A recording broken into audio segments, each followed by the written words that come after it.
এই বাবু বাবু তুমি একটু ঘরে বসো, ঠিক আছে? আমি কিন্তু মার্কেটে বাজারে যাচ্ছি, ঠিক আছে? আমার আসতে একটু দেরি হবে, তুমি ঠাম্মার কাছে বসো, ঠিক আছে? আমার জন্য একটা বাবল আনবে। হাই যা, কি হবে এখন? বাবু তো বাবাল আনতে বলছে, কিন্তু আমি তো মার্কেটে যাচ্ছি না, আমি তো যাচ্ছি পুকুরে জল আনতে, কারণ ও পুকুর শুনলেই যেতে চাইবে। এখন আমি কি করি? বাবু তো বলে দিল বাবাল আনতে, এবার না আনলেও তো অনেক জোরে জোরে কাঁদবে, চাল্লাবে। এখন আমি কি করি? কি করা যায়? হ্যাঁ, আইডিয়া, দাঁড়া আমি ঘরে গিয়ে দেখি পুরনো কোনো বাবল আছে কিনা।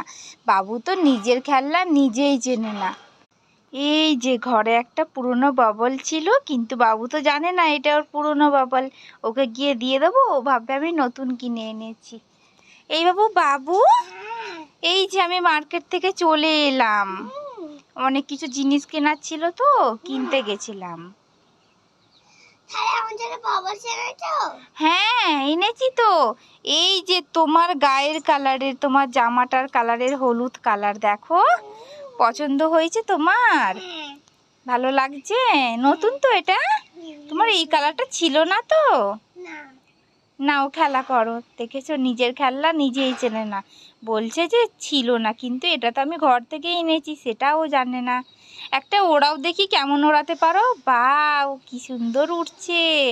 আর তুমি তো ভালোই ওড়াতে পারো, আর বলছিলে আমি পারি না পারি না বলে আগেরগুলো খেলছিলে না নিয়ে, এবার তো তুমি শিখে গেছো, বলো।